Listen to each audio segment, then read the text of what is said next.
terlambat. Halo teman-teman, selamat malam semuanya.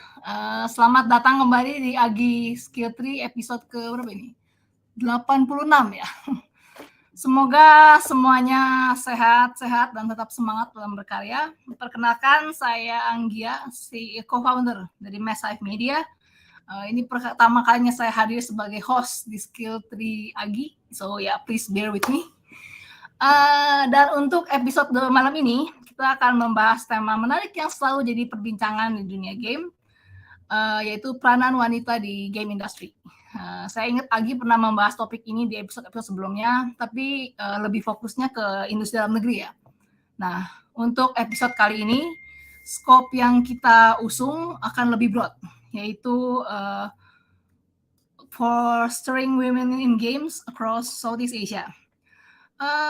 Di mana narasumber kita kali ini nih akan hadir untuk men-sharing pengalaman mereka sebagai wanita di kancah industri game di negara mereka masing-masing, seperti like working culture, working environment, serta seberapa pentingnya peranan mereka di industri ini. Sebelum kita mulai, saya ada pesan sponsor untuk teman-teman semuanya. Skill 3 kali ini disponsori oleh Indonesian Women's in Game. Jadi untuk yang ingin bergabung bisa diklik ikon di bawah, nanti ada link Discord, jadi bisa join. Lalu ya sudah, without further ado, let's start this tonight's topic. Okay, let me introduce you our very special guest tonight. We have Miss Ka Hwon Teo. Sorry if I pronounced your name wrong.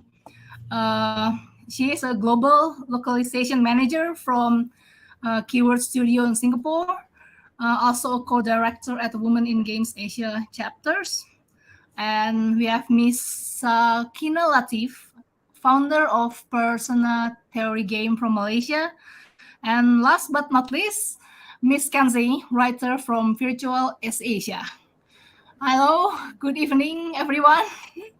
How are you? Hello. Very nice to meet you, girls. So thank you very much for your time. We are very glad to having you here tonight. I hope we can have a casual chat together and share our experience as women in this very tough man-oriented field. As an opening, perhaps you can introduce yourself, your role, and maybe your responsibilities in your working field. I don't know, maybe start from Kenzie, perhaps? Sure. So I'm Kenzie from Manila, Philippines, and I'm a writer at Virtual C. So it's a website that focuses on game development news and features in the Southeast Asian region. So for the site itself, I write news, reviews, and features, cover some events, and other special things that are happening to our very exciting Southeast Asian games industry. Very interesting. Yeah, thank you. And next will be Miss Kina. Okay. Hi everyone. I'm the co-founder of Persona Theory Games, based in Kuala Lumpur, Malaysia.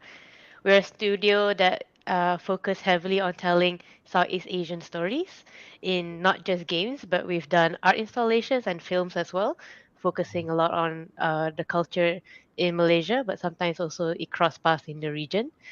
Our first game is called Fires at Midnight, and that focus on the complex relationships that us Southeast Asian, especially people who grew up in the 90s, have with not just their significant others, but their relationship with their parents, their in-laws, the society that we grew up in.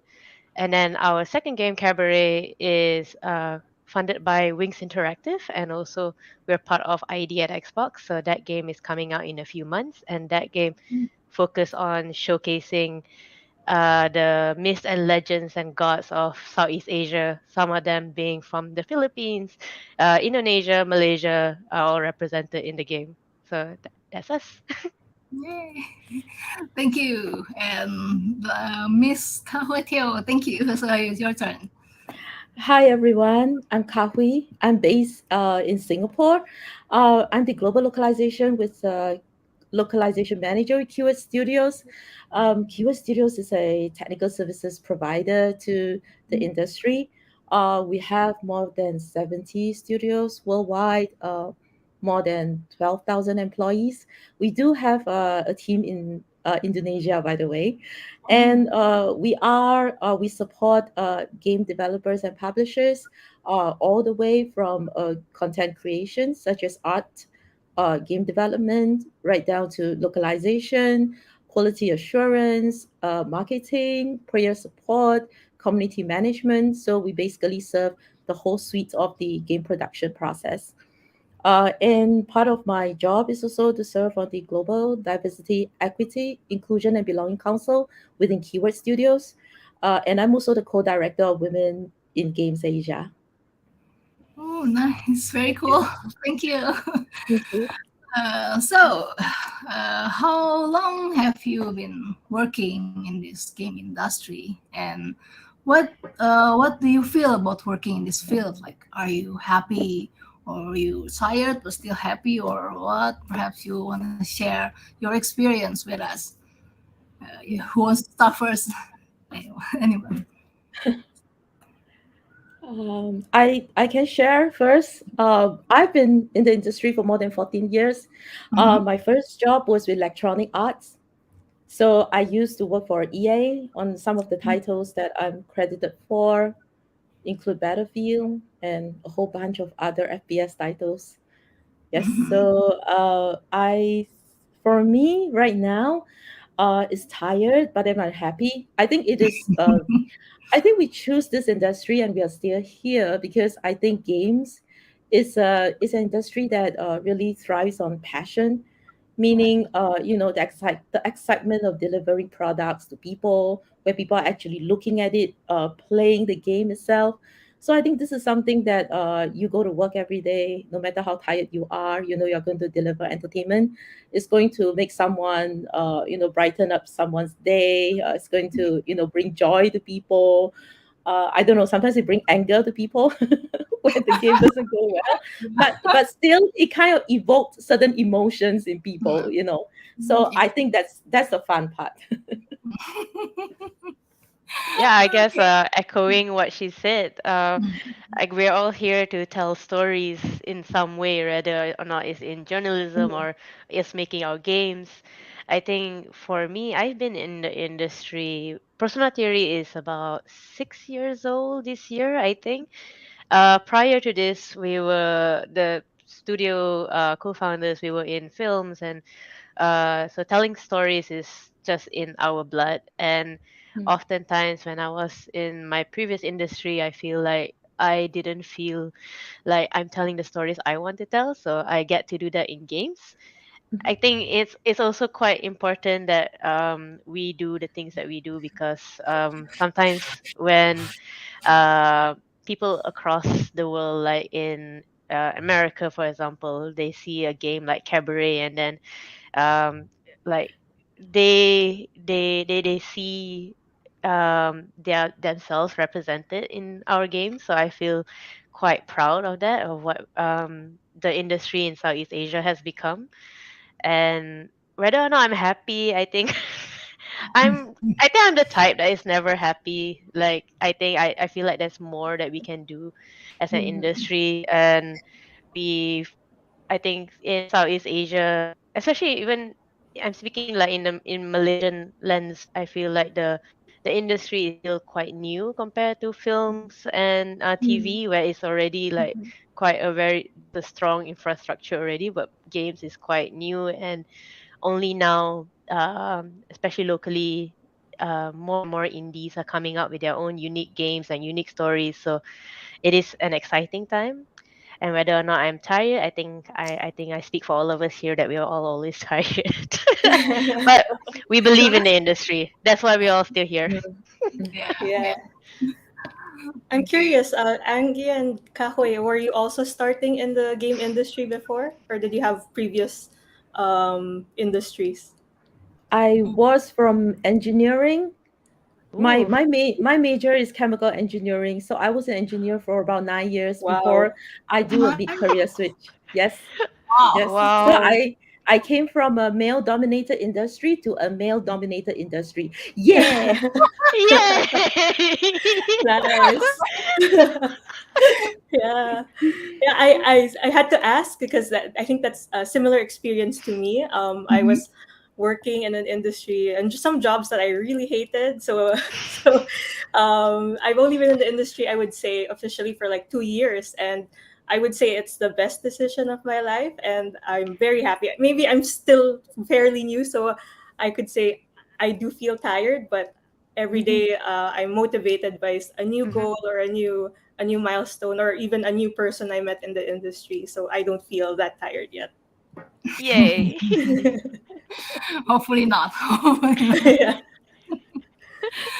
Okay. All right. And then it's said that the game industry is very identical to crunching and long working hours.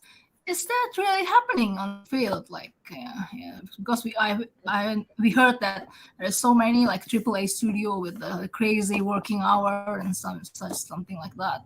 And I just want to know. I mean, like, is it happened to you before, or just something like a very Mhm. more friendly working hour, especially toward women?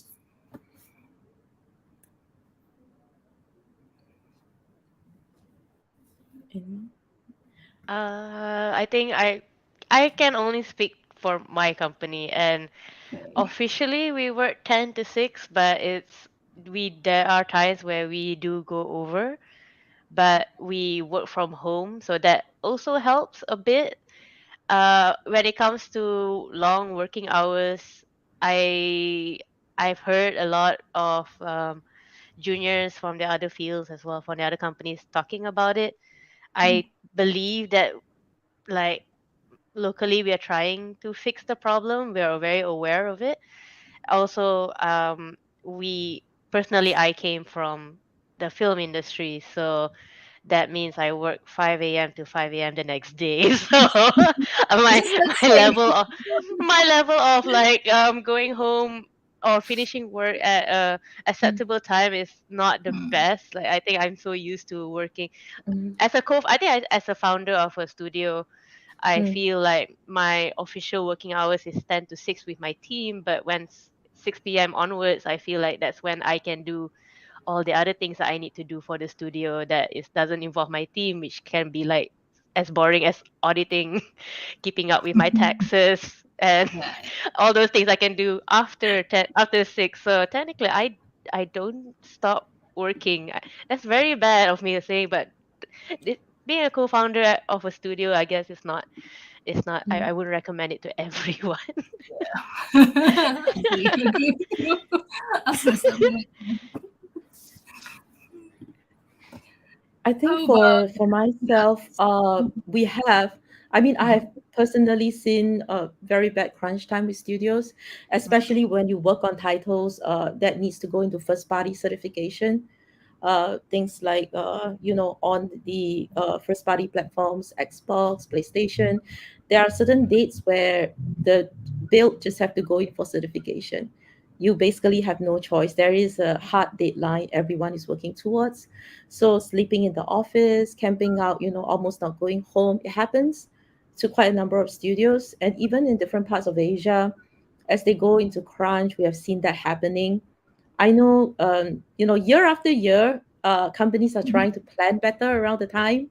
Then year after year, they failed. So the crunch continues. Yes, the crunch continues. It's sometimes very brutal. It also make it very difficult for people to have any form of work-life harmony, I would say. yeah, thank you. Yeah, I think that's crunch is a very triple A gaming kind of issue because just because of the scope of those games, it Mhm. from the developer itself, it kind of spills over to the maybe the outsourcing studios or the studios that they work with. But I guess from my perspective, for a game news website, there's so much news about games.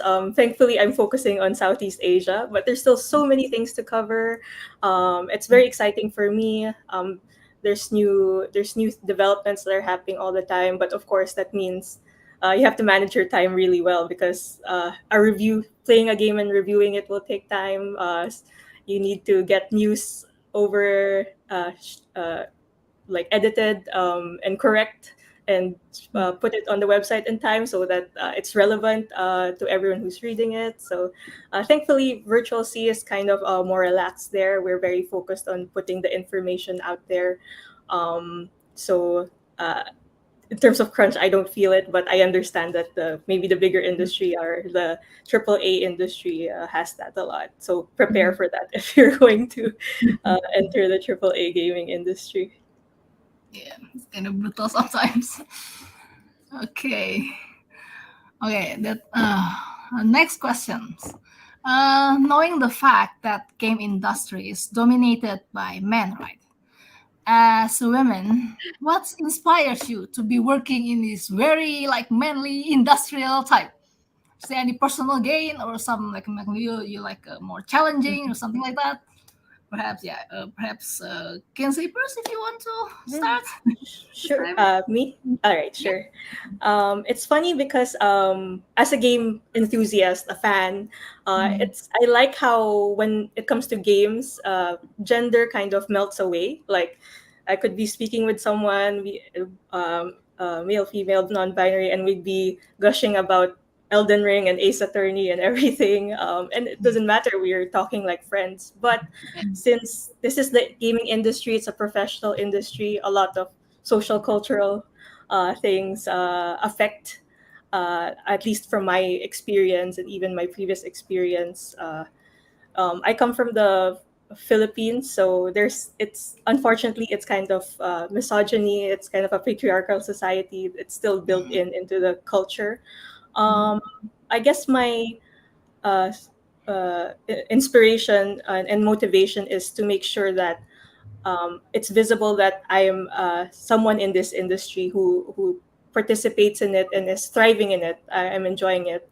I'd like for other women or even people who really want to enter the games industry, who had a completely different job, who really want this to be their passion and their living and their livelihood, to see me, how I managed to do it, even if I haven't been reaching 100% the goals that I have in my career.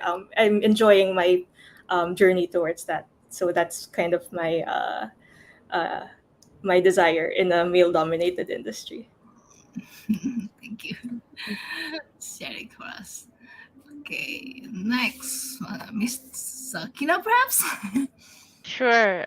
Uh, just thinking back on when I first started, I actually had no idea. I mean, I knew that we had in games there was a lot of misogyny and gender issues, but I came from the film and advertising industry, and in Malaysia there was so many very very scary producers who are women. So I learned from them. That's how I become this scary producer. And also, there's so many directors and writers in production and art department full of women. So it never occurred to me that my gender could be seen as a weakness or anything like that until I actually joined the game industry.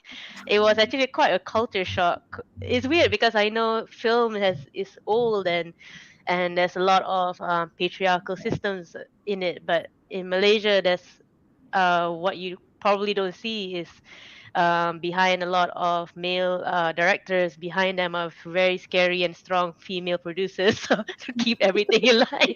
So I'm very used to that kind of um, um, environment where there's people come from different parts of the world. People come from they don't see you as for your gender, but then when I went into games, suddenly I'm like, oh, I'm actually being treated differently because I'm the only woman in the room. And there was times when I first started Persona Theory games back 6 years ago. 6 years ago is a totally different time from what it is today, and which is great because 6 years ago, I think I was in a room full of like men, and they all seem to know each other, and I felt like I was an outsider, and it felt very unwelcoming. And whenever I get the chance to pitch for like grants or anything, it felt like I was being laughed at. I thought I was just being sensitive, but Mhm. my two other co-founders are men, and when they heard how the panel reacted to it, they said no, they are definitely making fun of you, and that's not right. So then it occurred to me that, oh, I the more things like that happen, the more I want to stay in the industry and to difference. So consciously, because Cabaret was also funded by Wings Interactive, so it's a funding body that funds women-led games. And then on top of that, I've been also speaking to many schools about what I do to make sure that I'm seen by students, make sure I'm seen by the industry, so that there are more and more women that enters every year. I just finished a mentorship program with Wiki as well. So as much as possible, I take part in talks and make sure that I'm seen at every opportunity. So when students see, they're like, okay, I shouldn't be afraid to enter this industry at all. Mhm. Yeah. Okay, interesting. Thank you. And Miss Theo. Yeah. So for myself, I would say I'm one of the people that did not intentionally go into the industry. So I Mhm. was, yes, so I was when I was recruited by EA, I didn't even know it was a games company. So the Wow. only people that were excited and happy in the family were my brothers Okay. because they have spent a lot of their pocket money on their games. So they brought me to the store and like showed me a whole shelf of packaged products, when they used to have a lot of those, and told me like, Yeah. this is EA, and I was like, oh shit. But anyway, after I joined, because I came from a engineering background, so I used to work for a Japanese company, like a team of 200 engineers, and only two are women. So I don't think any other experience will beat that anymore. Yes, I agree. The games industry is more male dominated, especially in some areas like game dev. Sometimes there is the misconception like, oh, men make better programmers. I don't know why. Programming is a biological construct that your gender matters. So there are those oh yeah, women, maybe you go and be an artist. So there is still that some of this very strange I don't know, is a preconception that I think it hurts the industry in a way. And I totally agree with Sakina that, you make yourself visible, you become a role model, you become a trailblazer, and then you inspire the next generation of people to break the barriers. And hopefully that people will intentionally join this industry, not like me by accident. So this is something, but I'm still here because there are things that we want to do to make it better. If you ask me 14 years ago, will there be events like that? No, not that I'm aware of. Whether it's in person, whether it's online, no. There are female role models are not very visible. If you're lucky in your organization, you have some, then yes, you have some people to look at. But if you don't have any, you actually don't know, like this is a possible career path for women, that you can be leading, development teams, you could be running a studio yourself. And these are things that they need people like us to continue to work hard, to kind of set an example, kind of be a role model and tell people that this is possible. Okay. Yeah. Yeah, I understand because I experienced some things like that too in my field. Even though my studio is kind of small, right? I'm the only woman in the whole team. Yes, exactly. I know. I know how it feels. And yeah, you already told us like how you start in this career and all. Uh, is it hard to take a part on this field? Like, how do you adapt with all the environment like that? Because like I know, like in my experience, right, when I was working on the, I mean, like especially the government stuff, like there's all male, always like an older man like that, and they seem like, oh, there's a girl over there. Is this a you're not?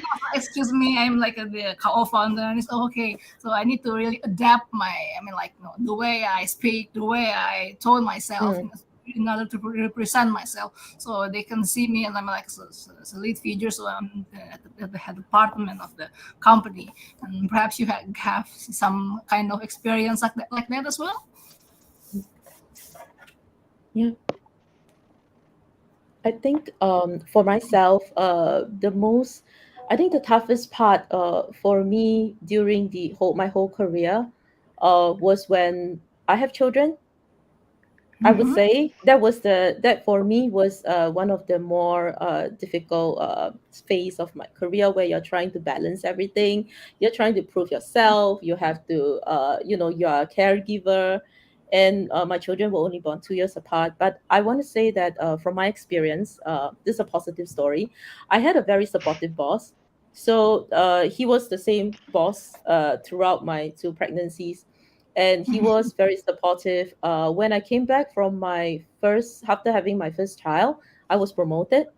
Then my second promotion was when I was 6 months pregnant. So I did ask him, like, are you sure? Because I'm going to take maternity leave in a few months' time. And then he said, yes, you should be the last person to ask me this question.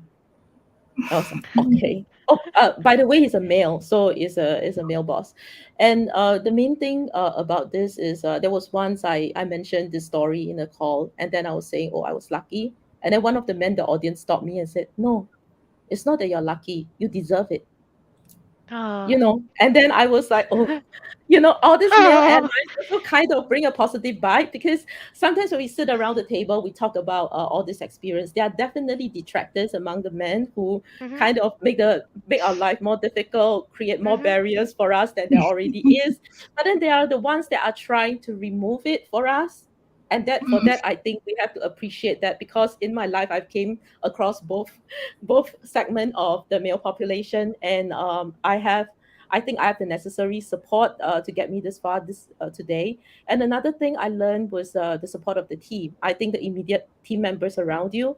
When I went off on a maternity leave, or take periods of time off, even when children were sick, they were very understanding, because they are reporting to me. They have to step up and take on more responsibility while I'm away, just to keep things going. And the very fact that they grow into that, to take on the responsibility, is something that is very heartwarming for me. At the same time, I thought to myself, is about the whole environment that you create, a culture that you create in your workplace, that is going to make this easier for for other people to flourish in this kind of an environment. And now, the younger people on my team, who used to be very supportive of me when I had children, now they are mothers themselves. So now it's my turn to support them back. Yes, we are still working together, and it's my turn to support them back, to make sure that they can take time off, with a peace of mind. If 5 p.m. meeting doesn't make sense because they have to pick up a child, then 5 meeting p.m. meetings will not. It's not going to take place. That's it. I Okay. think that's the Nice. minimum you can do for them. So I think it's the whole culture around it, not just mentoring women, making women stronger, kind of tell them, oh, be more confident. We have to help them. It's a whole round 360 kind of support. Yeah. I want Kahoy to be my boss. Right? He's so wholesome. I believe you have a good boss, because from what Sakina said, I believe you have a good boss. I think you have to let him watch this video and my story, and then kind of guide him towards the 29th minute of the video, and then I think he will get the hint. Yeah. Andreas is a great Nice. boss. Yeah, yeah. That's so cool. Yeah. Um, I guess for myself, Mhm. in Virtual C, we have a nice mix of genders and perspectives. So I've had a pretty smooth experience so far. But I do have experience in other teams. I have worked in project management and game dev so far, and I've found that girls or women, they tend to overachieve. Mm. They really put themselves forward. They really go the extra mile. Sometimes if that means showing up their male counterparts. I'm not sure if that's a drive that they have or just a natural talent. Maybe that's a natural talent that women have.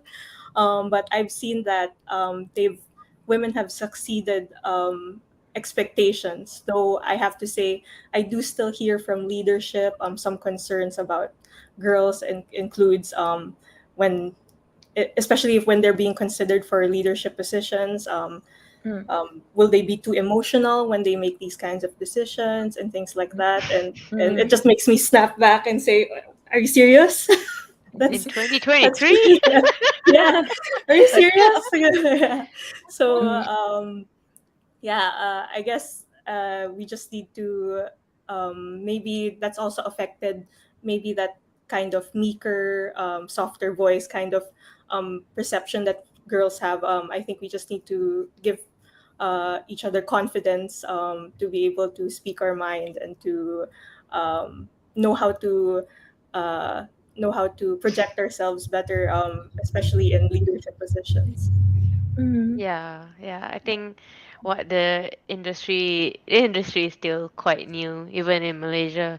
And uh since we started Persona Theory till to this year, more and more I'm seeing more women in leadership roles in other studios as well, especially during mm, talks and during local game conferences. So it's quite nice compared to what I went through when I first started the studio, and it was the same group of guys. So this last year, Level Up and Gamescom, I felt that there was like a good mix of women in different positions, and being seen by the industry is so important, and being able to speak to students as well.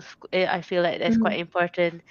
And I think with me, I try to lead by example, but also with um what um what was mentioned was male allies as well. So my two co-founders are men, and they've been I would say that the reason why I am like you see me a lot is actually because they cheer me on, and they actually mm, like push me. I starting out, I would be so nervous to speak like this.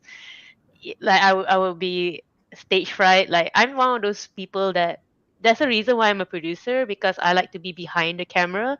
I don't like to mm, be in front of the camera. Like if there's a camera pointing at me, I freeze up. But and they know, they 100% know this, but somehow they said that, I feel like you need to be seen more, you need to be speaking more. And the last 3 years, I think I've been very active, and I think people are taking note that yes, they've seen me a lot, and I don't just appear in game talks, but I also appear in embassy talks, literary festivals, mm. to cultivate the community. And having those kind of allies, I think, helps a lot. Yes. So Okay. cool. Yeah, that's very nice to hear that. Okay, and next question is tricky. Like,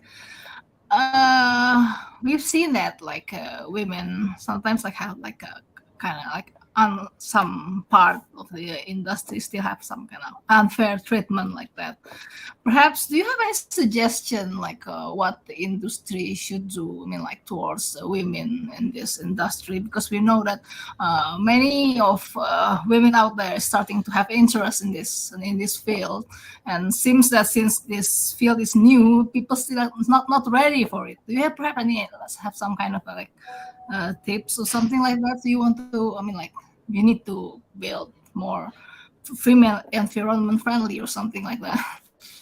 Do Mm. you I I think from my perspective, there are a few ways that we need to work on this. Uh, it starts from what Sakina mentioned earlier about inspiring more women to enter the industry. That's one.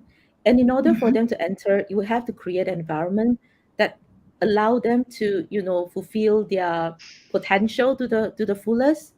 And in doing that, it's all about policy, it's about the environment, the work culture, and of course the mindset of the people. I Okay. believe that with the pandemic, it kind of drive the work from home, flexible working hours, Mhm. work culture became more common. But one thing that we may not be aware of is with caregiving duties at home, this work from home sometimes hurt them more than it enable them.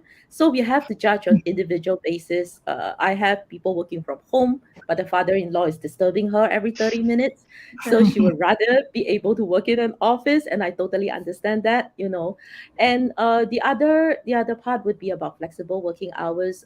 We offer that to women in workplace, but without educating the people that are on the team, because flexible working hours in a studio that is driven by your performance is measured partly by how long hours you keep in the office. Having flexible working hours actually work against women when they take on this option, because they are viewed as less of a team player. And this has to so there has to be a proper kind of communication to the team, why this works, and why we need this the contribution of this person as a valued member of the team, and why we need to have this arrangement. And this person shouldn't be viewed as anything less than someone that sleeps in the office, because I want to mention that sleeping in the office doesn't mean you're producing more. Maybe you're more ineffective. That's why you're sleeping in the office. So, there can be many reasons for sleeping in the office, but sometimes we are measured by, how long do you keep, how long hours you stay in the office. And another thing is about, the all the workplace culture that goes around it. Just now I mentioned children, having children. I think there are things that we could make it easier for them. Nursing room for one, even though we didn't have one in our office in the beginning, the office building does have one.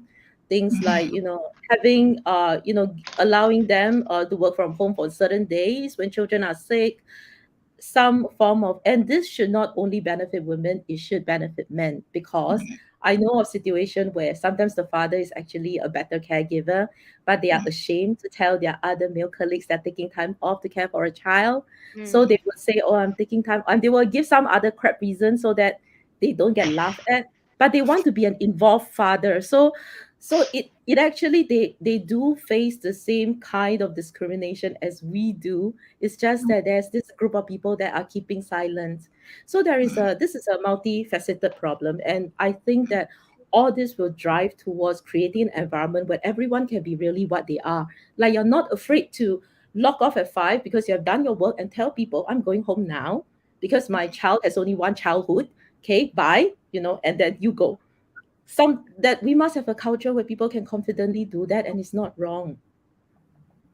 So Yeah. I think this is where in Asia we're still very far away from this state, but I think it's a future state that I want to look forward to. Okay. Yeah. It's very interesting. Yeah, yeah, I agree. About the discrimination towards the men as well. Yes. Yeah. Yeah, I guess like just to echo that, I can only speak from my own experience as running my studio, as Mm, trying not to bring whatever I learned from my film and advertising days where I would sleep in the office because it's just because I'm too tired to drive, mm, and yeah, and everyone does it, so we're just too tired.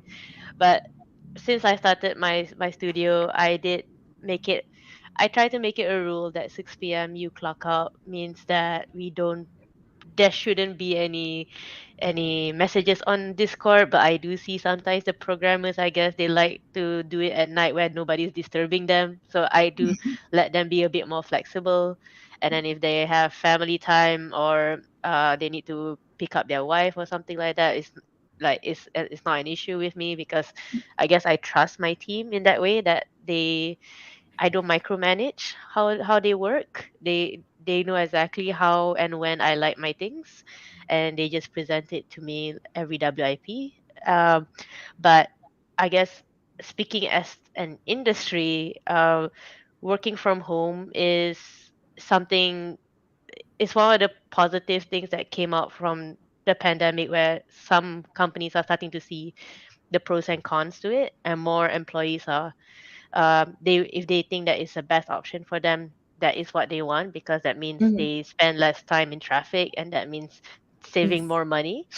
Or even like some of them prefer going back to the office, because I've had Mm, interns who have a difficult family environment, and it really is something that I cannot change. But at least having a working environment that is safe for them is the least that I guess any company can do.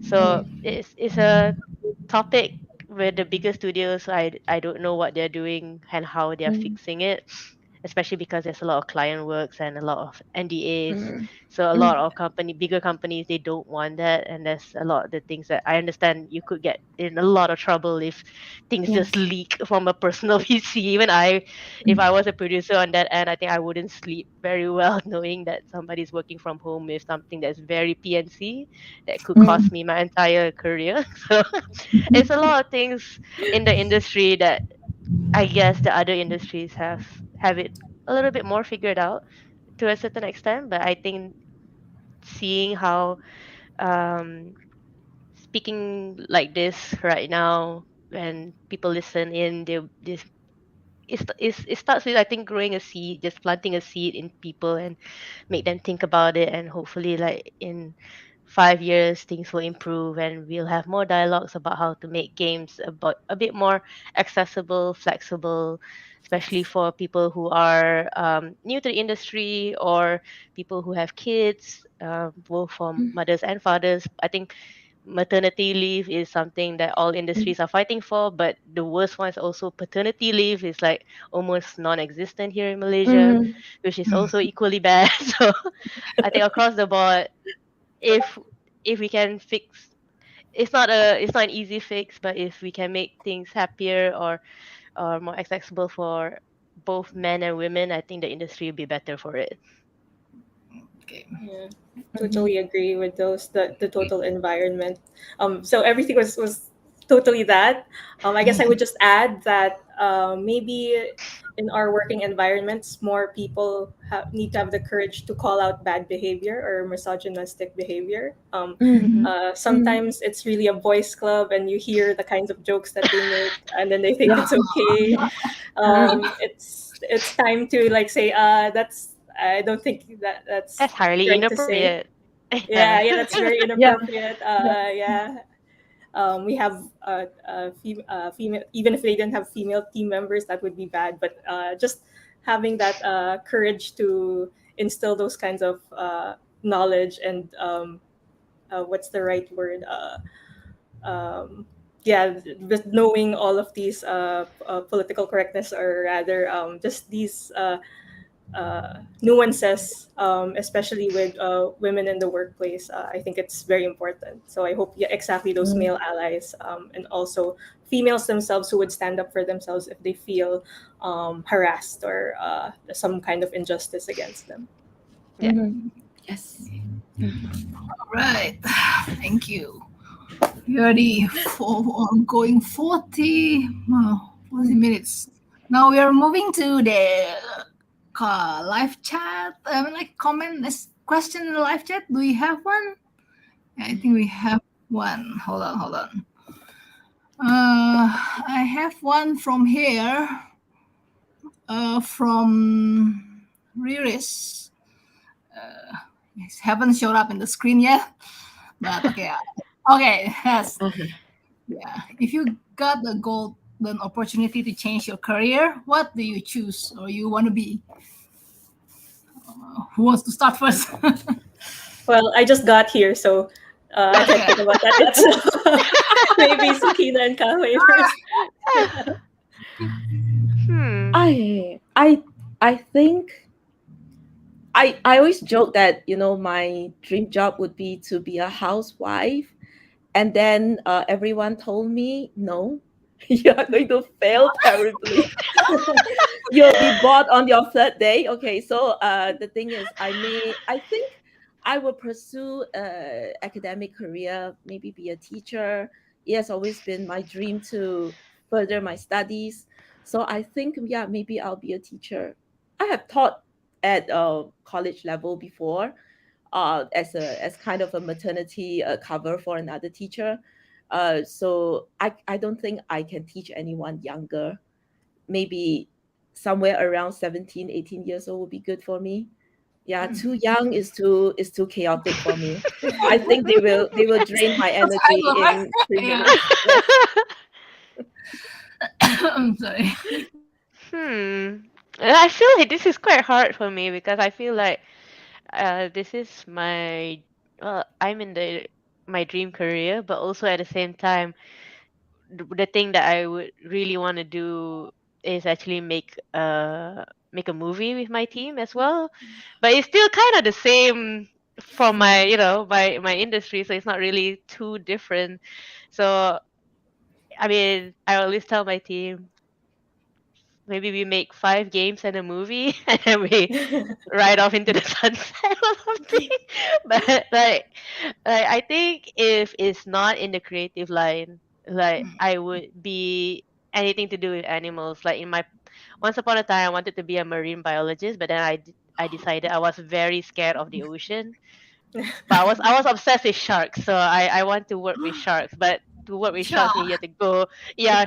But to work with sharks, you have to go to the deep ocean, and I'm very scared of the deep ocean. But if there's some way that I can be a marine biologist working with sharks and not Mm. look down, that's a bit, yeah, that's me. Mhm, I think it's either I'm still in this creative line or I work with animals. mhm. Okay. All right then. Okay. Do we have another question, perhaps? Oh yeah, Oh, from Miss Rusty. How do you imagine yourself in the next 10 years? Okay. Very tough question as well. 10 years from now. 10 years. yeah. Hmm. It's so hard to think that far ahead after the Yes, pandemic. PlayStation 8 is already out there. I I want to be retired. I want to be retired, and then in my free time, I'm going to log in at 8 p.m. Singapore time and listen to all these panels about amazing women. And then Ah, all the people in the audience today are going to be there as a speaker. That's my plan in yes. 10 years' Wow, time Yes.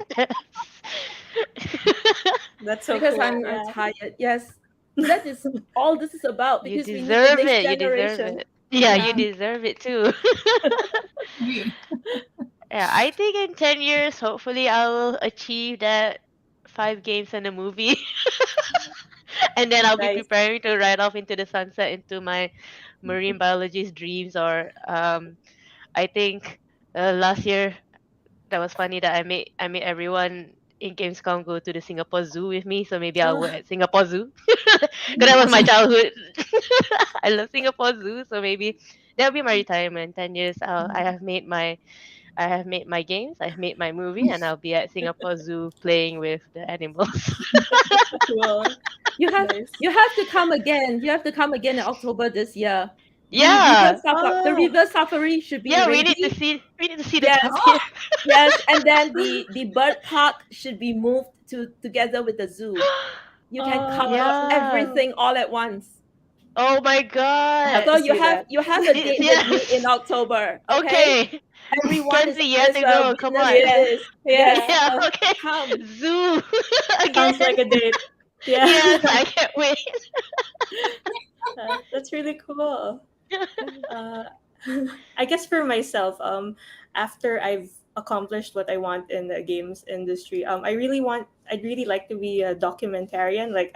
I'm already working in writing and in journalism. I'd love to make, one of my dreams would be to make a documentary about the um, indie game development industry in each country that Southeast Asia covers. So when I have the funds or the backers who want to help me accomplish that, yeah, that's something I'd like to do I in the I future.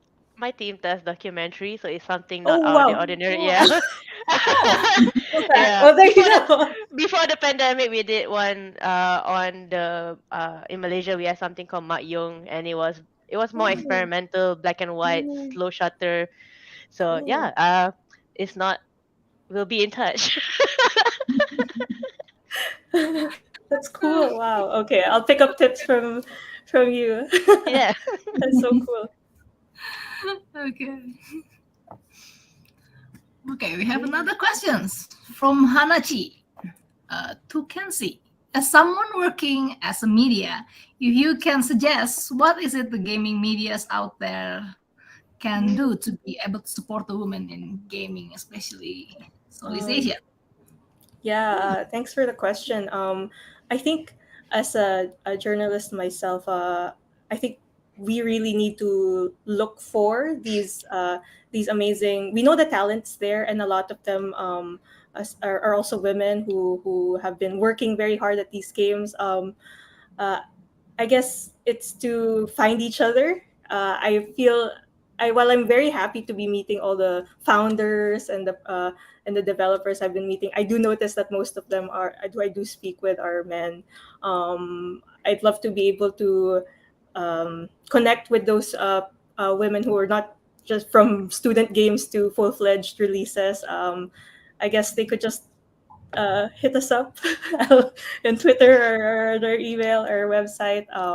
Yeah, I agree that we need to do more work on that space to connect and find ways to find each other. Maybe that's through advertising our site or going to more events. But yeah, I think it really starts from there.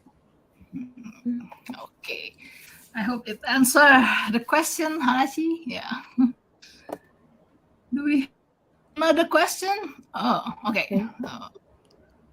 For Okay. About okay. the healthy working environment. Okay. Mhm. I saw some messages earlier about my working environment is like kind of very ideal, but I want to also say that I'm a worst offender about on working late because Mhm. I have a global role. So I Mhm. am sometimes talking to Europe late at night. I'm the one with the very late meetings. I was talking to Montreal at 6 a.m. my time this morning because that was like one of the few hours that we overlap with my colleagues in Montreal.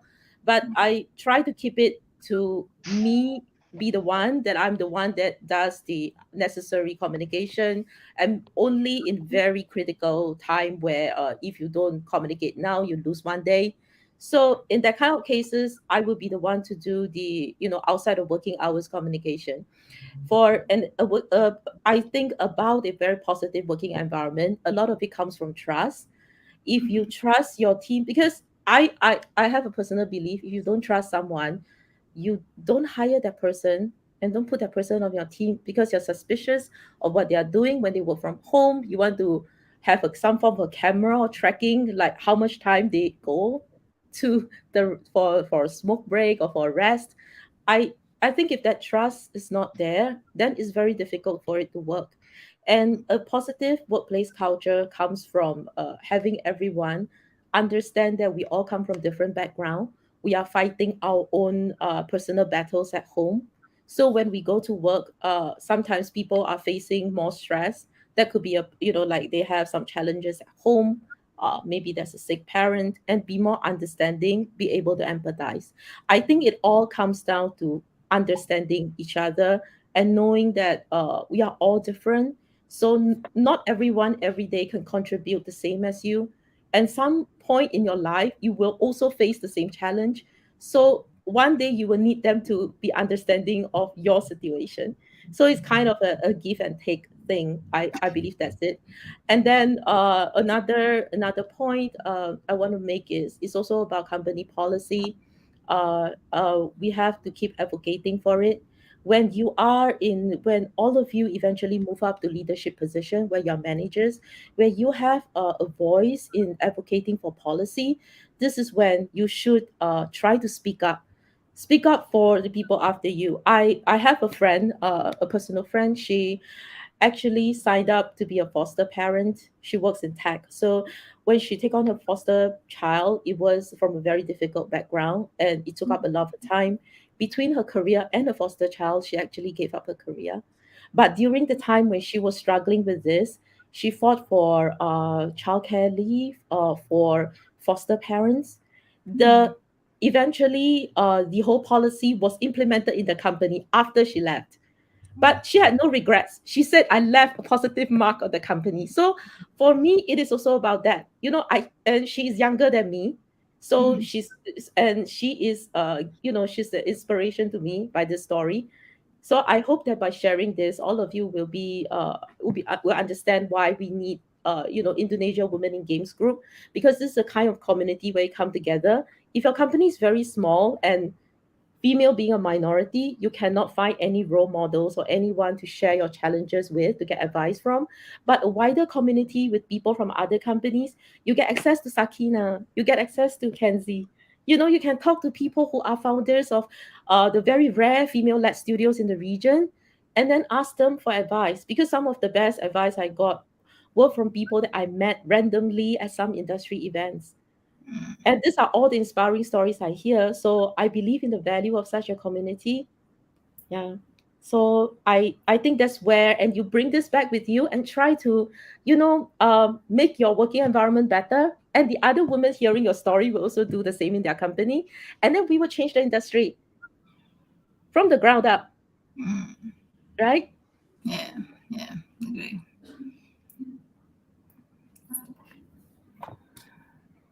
All right. Thank you. We have one. Okay, we have another one. Yeah, right.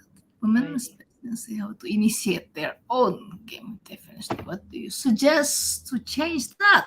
Okay. Yeah, one word, funding. Mm, Yes. All about the money.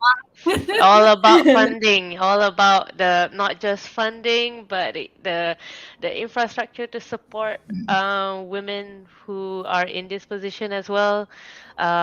Mentorships, all of this come into roles. Like a lot of women either don't take up this role for different reasons.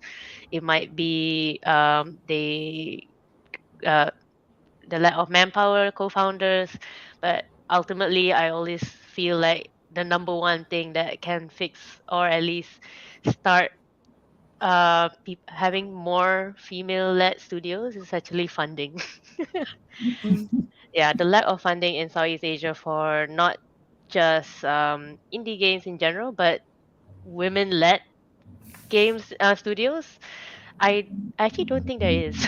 Yeah, I actually specifically don't think there is any funding for just that even. So it is difficult, and it is an uphill battle if you're starting your own studio, and there's a lot of factors about why mm, you are you have to be crazy to start your own studio like me. it it always helps when I had to figure things out on my own, but I had two other co-founders with me, so it really depends on individually, like what is your journey like. Everyone's journey is always different, but mm, ultimately for the region, what is lacking is definitely the funding, the structure, and the mentorship for women-led studios. Okay, mhm. Yeah. great. Thank you. All right. Move on to the next question. Oh yeah, from Muhammad. Oh, Miss. Oh, Ardan. Yeah.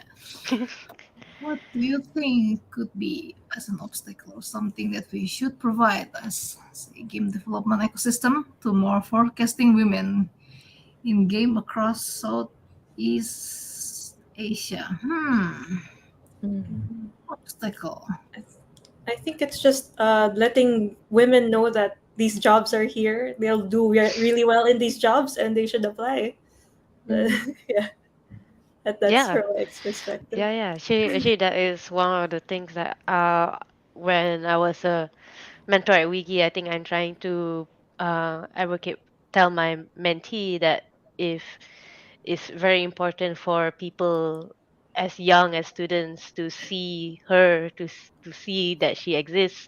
So then when people start seeing people like her, people start applying. So like all these jobs, you see there's so many jobs locally and internationally that are open for people to apply, and you don't see women applying because they feel like, even I do it, like if I read the requirements, I don't feel that Mm, I don't meet that requirement and I won't apply. But I know a lot of men who just bare minimum and they would just apply.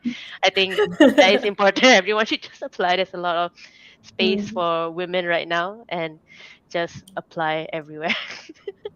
Yep, agree. Yeah, correct. Yeah. All right. Do we still have more question? Oh, There's the one. last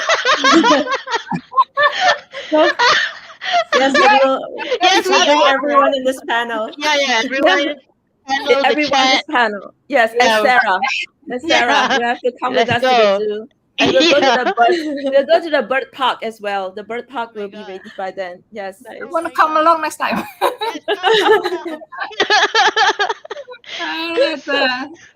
So the Okay. answer is yes. Yes. All right. So an hour.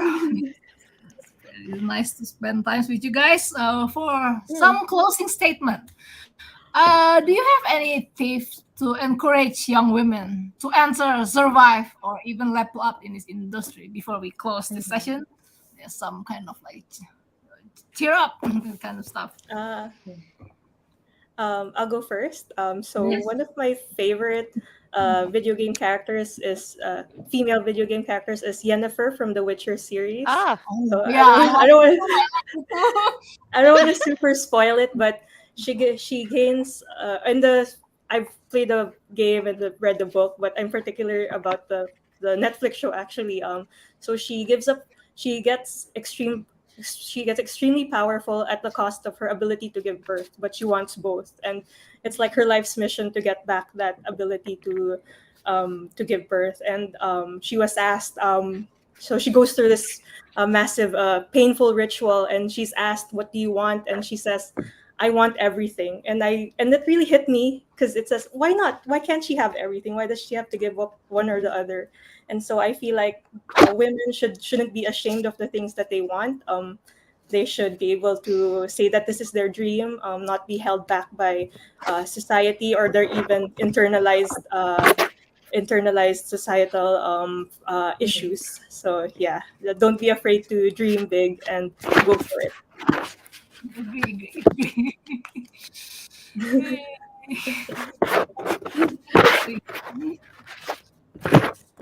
Um, Sakina, go ahead. Okay, Sakina, Yeah. please. Let me think. Just just join us. What are you Just waiting for? Yes, We just need enjoy this more. of your office. Yeah. Yeah. yeah. Yeah, I expect to see more women in games in especially in Southeast Asia in events like this, in events like Gamescom Asia, Level Up, I think IGDX as well. There should Mhm. be more and more every year. It's growing slowly but surely, but every year I get more and more excited to see more of us in the game space. So just come and join us. And if ever you have any questions, just don't be afraid to ask any of us. I think we've all been we've all been there. We've all lived like that very shared scared experience as well of whether or Mhm. not games is the industry for us. But you might never know. Just come to us. Go. Let's Yeah. go. Okay. Yes.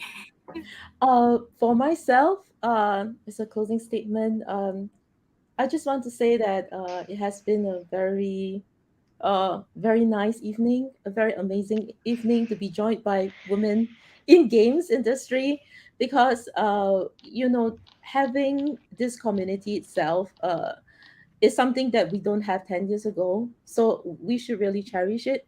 Uh, like what Kenzie said and Takina said, we want more people to join us because it's all about a movement. And we hope that our stories will somehow inspire you. It may bring laughter. There are some sad moments, but then, the point is we overcome and then we are still here. So what didn't kill us, it's not going to kill you either. you know. And then Yeah. if something worse comes up, the community is here to support you. That's the whole point, that we are still Mhm. here. And even in retirement, I will come out if you need my help. Just saying that in Oh. 10 years time. Oh. Yeah. And most importantly, go, if you don't know whether this is the right career path for you, go join events, go meet up with other women in the industry to network, to ask them personally what their life stories are. The life stories or their personal experience doesn't need to come from women leaders like us. It could be people that are on the ground, it could be younger people, it could be more senior women, but you have got to meet them and talk to them to hear the story, right? And then you can meet at formal events like Gamescom. You can meet them at the zoo. So Yes. there is no reason that Yeah. that networking session has to be so serious, right? Because it's all about building relationship. If in the end you decided that you are not going to join the industry because we have scared you, or for whatever reason, the thing is, friendship still stays, right? I mean, this is the most important part about connection with other people. I mean, without this platform, I wouldn't have met people. We are all in different geographical location. We are not together in the room, and yet technology allow us to have this happen. So I hope that everyone will make use of technology and in-person meeting. Zoo, well, animals, you really have to see them, so please come in person, and meet up and make the connection and join the community. I think that's the biggest takeaway I have for everyone. Okay. Thank you very much, everyone. All right. Sakina, Theo, and Kenzie, it's very nice having you here. I hope your story can inspire all women who interested in this field. And I hope we can see each other in zoo next time. Yes. Okay. This year. This year. Okay. We Yeah. welcome. I welcome all of Right. you. Okay. I hope you have a very nice evening. Mhm. And for everyone who still watch, thank you so much. I hope we can meet each other in the next Agi Skills 3 session. Okay. Thank you. Bye bye. Thank You. you. Good night. Bye-bye. Good Bye. night. Bye. Bye.